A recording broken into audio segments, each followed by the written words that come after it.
Do you have World Cup fever? Because I do. My favorite football tournament by far. What's up, guys? Welcome back to the channel. It's your boy Dominic Rich, and in today's video we'll be previewing / predicting the Group B match of the 2022 World Cup between the USA and Wales. So sit back, relax, and enjoy.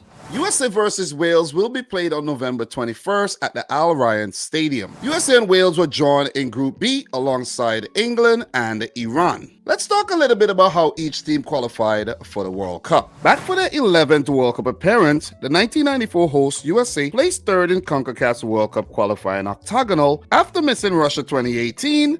The boys are back. Having made their debut in 1958, Wales are making only their second World Cup appearance after defeating Austria and Ukraine in UEFA's World Cup qualifying path A. The US men's national team are currently managed by Greg Berhalter, who's been in charge since 2018. He has since helped the USA win the 2021 CONCACAF Nations League and the 2021 Gold Cup and got the team back amongst the world's best. The last time the World Cup was held on Asian soil, the USA got all the way to the quarterfinals. And with this talented group, they will be looking to better or repeat the trick. Robert Page took over from Ryan Giggs in 2020, and there's been no looking back since for him and this very determined Welsh team. After making their debut at Euro 2016, they followed up by qualifying for Euro 2020. They followed that up by qualifying for their first World Cup since 1958. So it's definitely not a fluke. So quarterfinal run at 1958, semifinal run at Euro 16, and round of 16 at Euro 2020. What's next for Wales?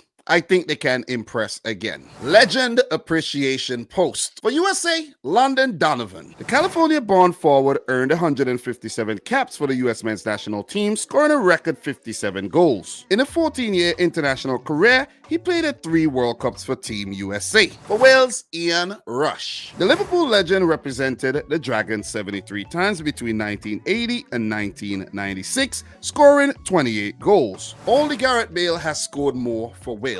Feel the rush, baby. Now let's talk a little bit about the head-to-head between the USA and Wales. USA and Wales have met each other in 2 international friendlies, one in 2003 on US soil where the USA won 2-0, and the most recent meeting in 2020 was a match in Swansea which ended in a 0-0 draw. Now let's talk a little bit about the form for both teams going into the World Cup. Let's start with the USA. 3 matches at the World Cup, of course. They play Wales, England, and last in the group, Iran. Before the World Cup, friendlies in September, a 0-0 draw against Saudi Arabia, and a loss to Japan. In the Nations League, a 1-1 draw to El Salvador. The Nations League as well, they beat Grenada as expected 5-0. There's a 0-0 against Uruguay, 3-0 against Morocco, lost to Costa Rica in World Cup qualifiers there, 2-0. And in the other World Cup qualifiers game, they did pick up some good victories. Draw against Mexico, lost to Canada, defeated El Salvador. So it's fair to say that the USA have been in pretty good nick. It's fair to make that conclusion, right? 3 losses, 4 draws, handful of wins. Not bad. Not bad at all. Could be better, yeah, but not bad. They're also coming off of winning the CONCACAF Gold Cup and the inaugural edition of the CONCACAF Nations League. So they do have a little bit of wind in their sails, making it back to the World Cup after missing the one in 2018. The team have a lot to prove. Now let's talk a little bit about Wales and their form coming into the World Cup. So of course, Wales then play Iran, then England for their last game. That's a massive one. But if you look at their form coming into the World Cup, it's been very, very poor. And I did not use their form coming into the World Cup to make my prediction because I do have Wales coming out of this group, right? I'm not going to discuss that too much right now. Well, the result of this game against USA will actually tell us what's going to happen with the Wales national team. But a loss there in the Nations League to Poland, 2-1 loss to Belgium, 3-2 loss to the Netherlands. Close games. Those games could have been draws. A draw against Belgium there, a narrow loss to the Netherlands there, and then you have the World Cup qualifying win in the playoff path against Ukraine. That was massive. Nations League, narrow loss again to Poland. Friendly against the Czech Republic 1-1, and they beat Austria in that playoff match. So it seems as if when it really matters, Wales come to the party. But I think there may have been some experimentation during those Nations League matches, seeing that they had already qualified for the World Cup, and they were also prioritizing those World Cup qualifying games where they lost to Poland. So it's very hard to gauge what Wales would do, to be honest. So I did predict them to get out the group. It's a wild card pick. It's a left field kind of pick because they just show up at big tournaments. The 1958 World Cup, 2016 Euros, 2020 Euros, they got out of their group. So keep your eye on Wales. Now let's talk about the players to watch. Back with this brilliant article here from The Guardian. So let's start with the USA and talk about the players that I think we should keep our eyes on for this World Cup campaign. So let's go down. The goalkeepers, I'm not really, going to talk too much about the goalkeepers because, look, Matt Turner is the number one goalkeeper, but Ethan Howard is very good as well. So he could easily be in goal for the USA. Who knows what Greg Berhalter is going to do.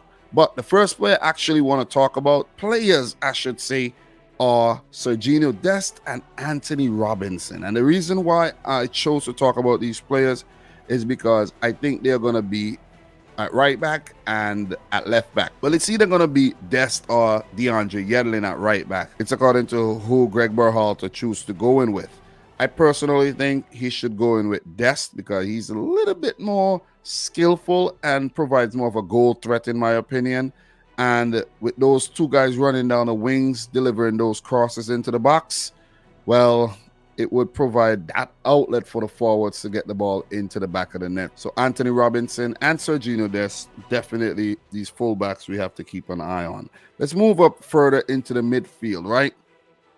Very, very important players here for the USA. Ball winners, guys that's going to be the engine room, right? And I hope Greg Berhalter does not screw this up. Kellyn Acosta has to start games, man. You know what I mean? I know there's a few players that really, really control the midfield, like Tyler Adams, Weston McKennie. Look, Kellyn Acosta fits the billing as well. But if you look at the article here, you could see Weston McKennie got a little workhorse tag. Tyler Adams, the ball winner.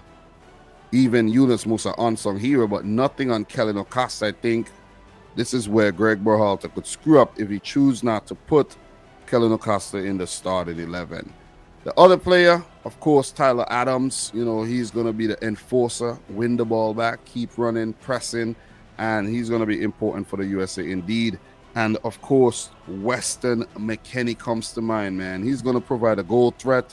He's going to provide dynamism as well, even some defensive coverage. Brendan Aronson, can't talk about players to watch without talking about him. He's a workhorse. You see, tireless runner. He keeps pressing. He keeps going like an Energizer bunny. And he does have an eye for goal as well. So let's move up. And of course, man, we can't talk about players to watch without talking about Captain America himself, Christian Pulisic, who's listed as a star player. And he'll need to really come big at this World Cup, though. I don't think he does enough at Chelsea. Maybe the lack of opportunities. But for the USA, he definitely have to put his hands up and take that responsibility and make things happen. Last but not least, Giovanni Reina. Look, there's an element of surprise with this player. I don't think he's had enough opportunities. He's injury prone. And I think this could be the World Cup that he could actually redeem himself and come of age. Gio Reyna, definitely one of the players to watch. Guys, let me know your thoughts in the comment section down below as well. So, look, I'm not going to talk too much about Josh Sargent right now, though. Very frustrating player indeed.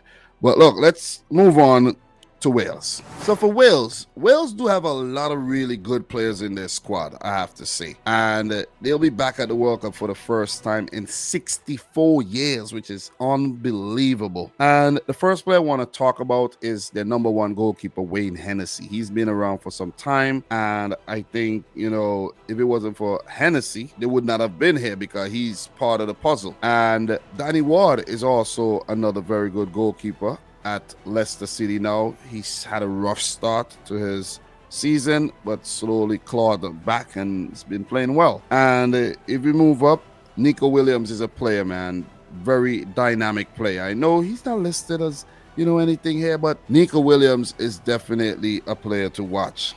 very good start to his career at Nottingham Forest, showed glimpses of that at Liverpool as well, and now for his first World Cup with Wales. We move down to some more experienced players. Aaron Ramsey doesn't have a label on his name here, but I think Aaron Ramsey, 31, he's fallen off a bit for his club teams in Juventus, went to Rangers, and now at OGC Nice. Aaron Ramsey for Wales could be something very, very, very special. New kid on the block, of course, Brennan Johnson, man. He helped Nottingham Forest get promoted to the Premier League, and he'll be looking to show what he's capable of doing in the colours for the Wales national team. First World Cup, of course, and with Gareth Bale on his way out, you could see a player like Brennan Johnson start stepping up for Wales. And of course, guys, look, Kiefer Moore, lanky, tall, plays for Bournemouth, dangerous in the set-piece situations. So if you have Gareth Bale delivering those set pieces into the box, Kiefer Moore could get on the end of them. Very, very deadly and lanky striker.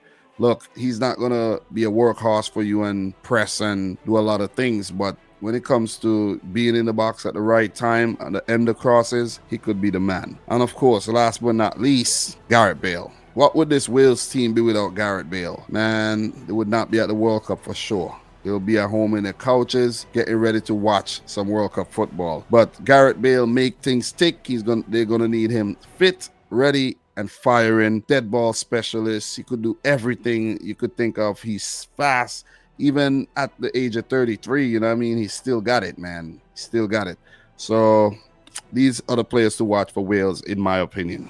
Fun facts. In 33 games at the FIFA World Cup, the USA have never registered a goalless draw. That's more than any team in the history of the competition. We don't believe in stalemates over here. As for Wales, Wales qualified for the 1958 World Cup in the weirdest of ways. Having been eliminated by Czechoslovakia in European qualifiers, they had another chance when Belgium, like the Africans and the Arab nations along with Indonesia, refused to play against Israel, who had made the playoff final. Wales were then picked out of a hat to play Israel over 2 legs, where they went on to win the tie 4-0. Very weird, right? But fun. So guys, now it's time for me to give my prediction for this game between the USA and Wales. First and foremost, I'd like to say congratulations to both the USA and especially Wales for making it back to the World Cup. The USA, it was only 8 years ago. For Wales, 64 long years. Like, wow. You know, so this is a huge event. The USA, they usually do well at the World Cup. Are they going to do well this time around? I'm not predicting them to do well at all. Wales, 1 World Cup appearance, quarterfinal. They love big tournaments. Am I predicting them to do well? Yeah, I am. Yeah, I'm sold on this Welsh team. You know, ask me why. I think they're a solid unit. They have a lot of players who play at very high levels in the Premier League, the Championship, and so on. And I think them as a unit with Robert Page in charge just looks good. I think they have a clearer plan. They know their best 11, more so than the USA, where Greg Berhalter loves to experiment a lot. I could bet you my last dollar that Greg Berhalter does not know his best 11 that he's going to start against Wales. He doesn't know. You see what I mean? Like, I was talking about whether Sergiño Dest or DeAndre Yedlin is going to start at right back, right? Who's going to be at center back? Who's going to be in the midfield? Whether Kellen Acosta is going to get the nod ahead of... Nah, he's not going to get the nod ahead of Tyler Adams. He's surely not. You see what I'm saying? And who knows who he's going to play up top as striker, whether it's going to be Weah or whether it's going to be Sargent. So these are the questions that loom over the U.S. men's national team, right? Look, I know the U.S. loves to play an attractive brand of football, passing the ball out from the back, passing it around, moving it forward. They could be very dangerous on their day when they get their act together. Very young bunch, so they'll continue running. They could definitely outrun you for like an older team like Wales. But Wales do have, you know, a mixture of youth and experience as well. But look, with a mixed bag of form coming into the tournament for the USA. Wales, not a very good form as well, but maybe they were just experimenting with certain players, with certain things before the tournament. But believe you me, I just have a good feeling about this Wales team showing up. Garrett Bale now plays his trade in the MLS, based in America, right? And it'll be crazy if he goes on to help eliminate the USA. Quite a few of the US players play their trade over in the UK as well. So this is a huge game. This is a massive game. Every game at the World Cup is massive, of course, but just the narrative for these games for Wales, two English-speaking nations as well. I know Wales do have another language, but I'm pretty sure the official, maybe I don't know, but they speak English over there. But get to the prediction already, Dom. Look, man. Look, my prediction for this game, I don't see the USA winning. I don't see them winning. If they are to get out of the group, they're gonna need to do something big, like let's say beat Iran and get something against England. But in their first game, I don't think they get anything against Wales. I'm gonna go for Wales to win this game 2-1. They're very technically, sound. They have a lot of players that play at the high level, as I mentioned. Garrett Bale, they just need to rally around him. They have a good goalkeeper. They have solid defenders in Ben Davies, Joe Rodon, and co. And, Chris Gunther. The Wales team look more solid to me. You know what I'm saying? So I'm going to go for them to win the game 2-1. I'm not saying the USA can't win the game, and it won't be a surprise to me if they do win the game. This is up for grabs. This is anybody's game. There's no clear favorites here. You see what I mean? But I just have a feeling that the USA won't do well at the World Cup. They'll have to prove me wrong. So guys, question of the day. How old were you when you saw your first World Cup game? For me, it was the 1998 World Cup. I was 11 years old. Do I remember the game off top? Not really. So guys, there you have it. My preview / prediction for the Group B match of the 2022 World Cup between the USA and Wales. If you enjoyed the video, make sure you click the thumbs up button. Subscribe to the channel if you're new. Let me know your thoughts down below. Let me know if I missed any major talking points. Don't forget to go check out all the other awesome World Cup content I have on the channel. And from your boy, Dominic Rich, until next time, peace out. Rich Squad. Peace. All right. Still, I got a lot of work to do. So I got to, a lot of previews, you know what I mean?